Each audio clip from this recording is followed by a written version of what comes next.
А пък гостуващата агитка, както вече споменах, не наборява повече от 20 човека, но това не изненадва никой. Знаем, че Литекс може да се похвали с всичко друго, но не и с фенове.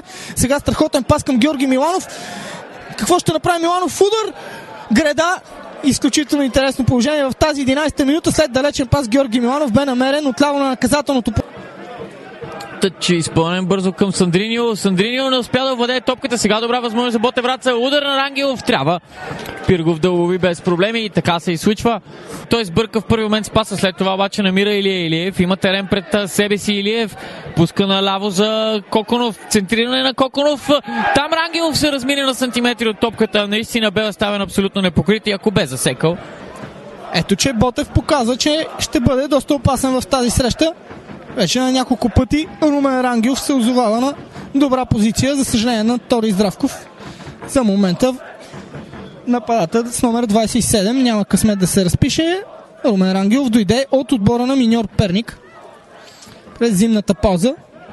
И всичките положения няма да измисли нещо по-добро от Занев. Ето го и неговото центриране на първа града. Там обаче Бранимир Костадинов скача най-високо и лови. Ново центриране на Христо Янев. Никасио владява в наказателното поле. Удар на Страхил Попов от границата.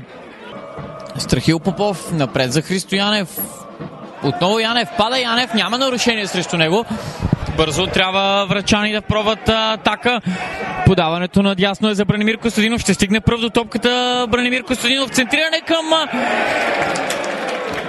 Лъчезар Балтанов, но печели си нарушение. Валерия в центъра на терена. Бързо изпълнен от Лъчо Балтанов към Илия Илиев. Хитро Илиев намира Валериев и пространство пред осмицата на Ботев. Напред във Валериев. Надясно е подаването към Бранимир Костадинов. Трима в наказателното поле. Пас към Рангелов. И много добра намеса на Илко Пиргов. Поясняха тук буквално феновете на Ботев Враца. Това центриране на Христо Янев. Ето го и него. Изби там капитана Ванков. Сега нова града за Литекс след този бомбен шут на Петър Занев.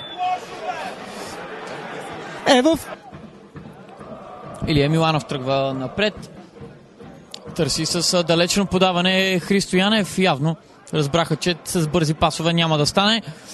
Галин Иванов сега центриране. Галин Иванов към Марсел Никасио и 1-0 за Литекс. 1-0 в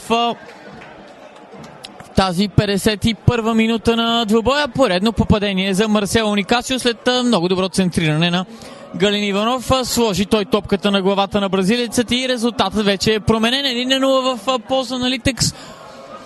Гол, който извежда Ловчен Ли напред в резултата и най-вероятно слага край на надеждите на Тони Здравков, че ще успее да измъкне Хикс. Моментално изпълнено и самото нарушение. Капитанът Росен Ванков е с топката. Надясно към появилец като резерва Антон Петров. Антон Петров влезе като резерва и на стадиона намира в Перник и там се представи доста убедително. Буквално не позволи на звездата на перничани Милен Василев да прави своите рейдове. Тук неразбирателство между Илия Миланов и Илко Пиргов. За малко не доведе до нещо опасно. Ето го обаче гола на радостта за Ботев Враца. Резултатът е изравнен в тази 55-та минута.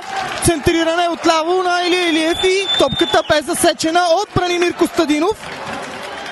Няма какво повече да искаме, драги зрители на Спортлайн и Арена Футбол. След страхотно първо полувреме, второто започва още по-добре. Ботев Враца Литекс вече 1-1. Картоните в своето джобче. Лъчезар Балтанов пуска за Илия Илиев. Илия Илиев добре към Коконов. Отново Илиев ще пробва пас към Валериев. Удар отдалече разстояние на Лъчезар Балтанов. Не сполучи капитанът Росен Ванков. Сега тръгва напред. Ванков, удар на Ванков и страхотно спасяване тук на Илко Пиргов. Наистина страхотен удар на Росен Ванков от повече от 25 метра. Щеше да вкара истински шедьовър Росен Ванков, ако Иванов бе получил сам очи в очи с Христо Митев. Подаването назад е за Небойша Еленкович. Той към Галин Иванов. Галин Иванов бори се там, удар на Галин Иванов и това е 2-1 за Литекс. Страхотно попадение на Галин Иванов в този момент. Просто изпуснаха го бранителите в зелено. Той там в наказателното поле успя между двама футболисти да се измъкне и да отправи неспасяем удар в мрежата на Христо Митов. 2-1 за Литекс. Очакваните бяха, че Ванков няма да изиграе поне 90 минути, но ето, че Антоний Здравков е рискувал с неговото оставане. Виждам, че се подготви и трета смяна в отбора на Ботев Враца. Николай Христов е край страничната линия. Вътрешен полузащитник Христов. Каква грешка обаче сега на Илко Пиргов. Удар на Бранимир Костадинов и сега пък греда Светослав Валериев. Отново се обърка тук.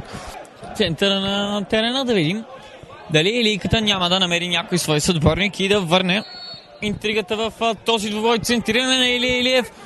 Куп от футболисти се разминаха с топката. Все пак играч зелено игра с нея. Има засада на Петър Алошев. Георги Миланов сега.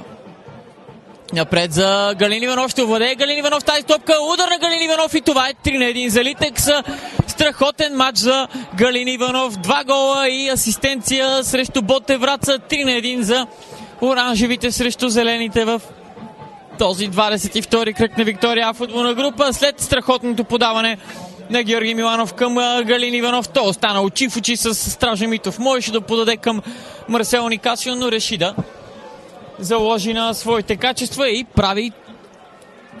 Литекс върви уверено към нова победа в ерата Христо Стоичков. Победа, която при това развитие на нещата на матча в Овча купел, където Славия и Черноморец играят при равенство 1-1, ще изравни шампионите с втория Черноморец. Сега Никасио удари, добро спасяване на Митов.